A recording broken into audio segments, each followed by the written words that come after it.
Ladies and gentlemen, we have more breaking news coming at you, and it's your boy Brenton Biggers. And today we are going to be covering Stefon Diggs signing with the New England Patriots. More coming at you before these messages. Before we get into today's video, like and subscribe. Also, make sure you hit the bell icon because I'm also going to be live streaming the NFL draft. I don't know why I'm sounding like Wi-Fi. I hate you, Dan Snyder.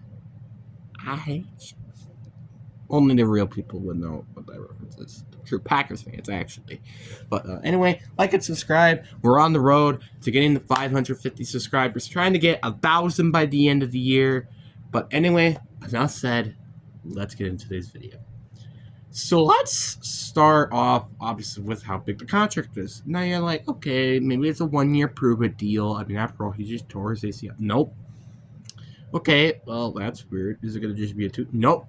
3-year deal for $69 million with 26 of it guaranteed. That I don't think anybody was expecting. Because that's basically saying you're paying this guy about almost $9 million a year. That is a lot of money to pay to a guy who, by the way, just tore his ACL. And who's also on the wrong side of 30. This is literally a Cooper Kupp signing, right? When healthy, he's going to be a great player. But this is talking about if he's not age progressing and also not injured. This is going to be either a very great move, which is like the Cooper Kupp signing was, or bad move, which is also what the Cooper Kupp signing could be. So this is a very, it's a very, I would say a medium risk, but definitely with a high reward to it. Now, when I say medium risk, because, well, on the one hand, it could definitely put you back a little bit in terms of you guys winning the Super Bowl, but on the other hand, it also can really help you make a Super Bowl push, and maybe even a playoff push, potentially. I really do think this is a good signing, which also probably confirms at this point that they're probably going to go with Will Campbell with the 4th overall pick. So, with the Russell Wilson news just broken out today, this is what it's probably going to look like in terms of the top 5, so far at least. We got the number 1 overall pick being Cam Ward. Number 2 is Jalen Carter. 3rd overall is going to be Travis Hunter. 4th overall is going to be Will Campbell, which is the Patriots. And then last, but certainly not least, the 5th overall pick will be Mason Graham. That's probably what's going to happen now. Sorry, I'm just trying to untie my charger. Sorry. But the point is that, yeah, I would be very surprised if this isn't the confirmed draft board. I'd be kind of shocked if some things, if it didn't stick like this. Now, obviously, let's just say, for example, it's number 1 overall pick is Cam Ward or a dual Carter. It could be a dual Carter. Wait, did I say Jalen Carter before? I think I did, didn't I? Yeah.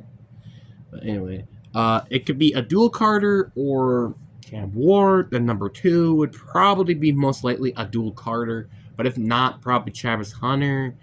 Number 3 will either be probably Travis Hunter or Cam Ward if he's available at 3. The 4th overall would probably be, again, Will Campbell, and then 4 Abdul Carter if he somehow falls at 4.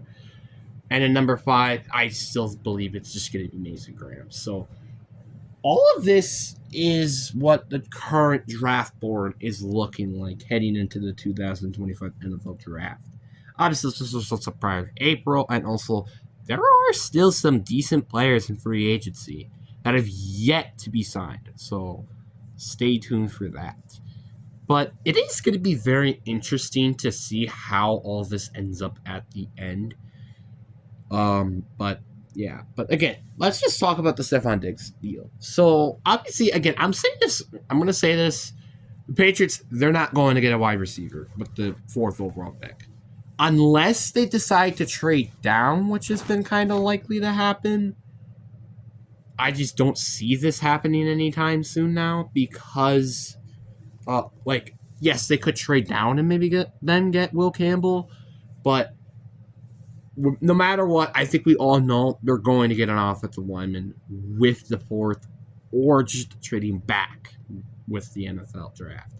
And I think everybody could agree with this.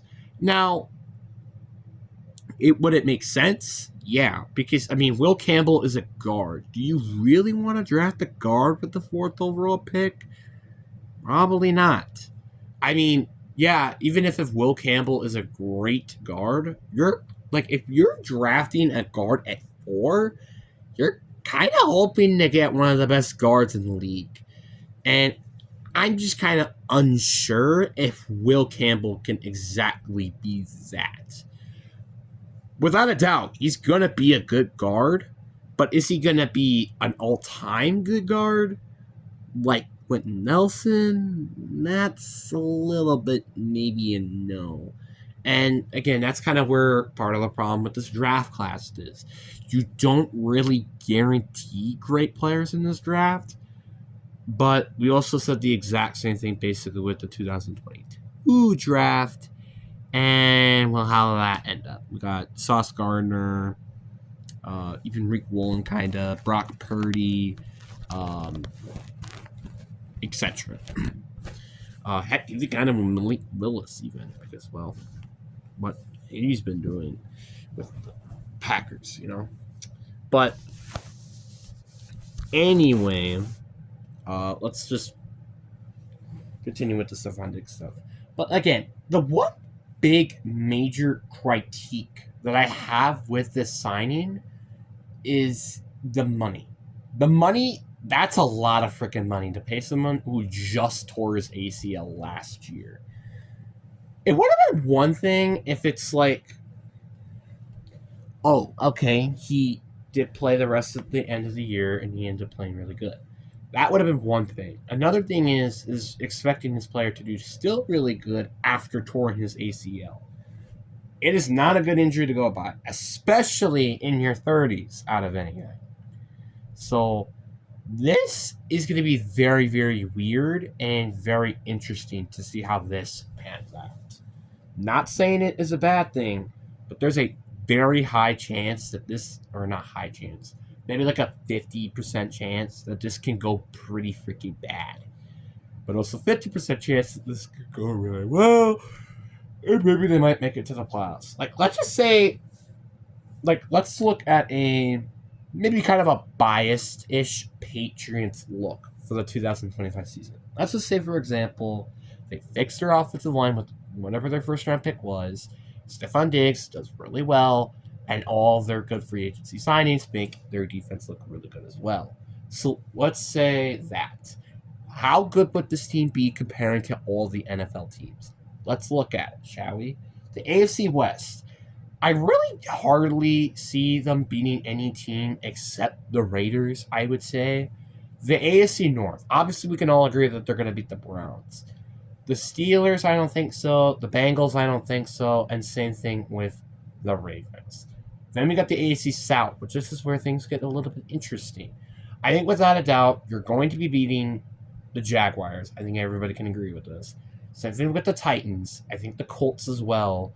And I feel like also with the Texans. I know this might be a little bit of a confusing pick here, but really think about it. This team is not going to do as good as... I would be shocked if they did as good as they did last year. But how bad their offensive line is looking heading into the 2025 offseason.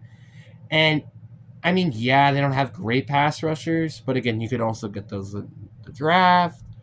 Or Herlon Landry could be still decent, and Milton Williams could also do that. Who knows? I think they're better than the Jets now. I think this is very simple. And I also think they might potentially be better than the Dolphins. I think potentially. So that puts them at the 8th best team, maybe 9th best team in the AFC if everything goes well. So that means like again, I'll say it once, I'll say it again. If this signing goes well, they could potentially be a sneaky playoff team. I know this might be a little bit weird to talk about, but like seriously, let's just say like a lot of bad things happen to a lot of teams as well. Let's just say, for example, Bo Nix has a down year, which could happen because it's a sophomore year. Don't forget. The Chargers. I feel like the Chargers are kind of going to stay the same. Same thing with the Chiefs. AC North, like Aaron Rodgers is just not himself anymore. But like again, even then, there would be 9-8. Actually, they would also normally beat the Steelers anyway. So I guess they're the eighth best team. Then I guess they usually beat the Steelers every year. So AC South, uh, everything I would just say is the same.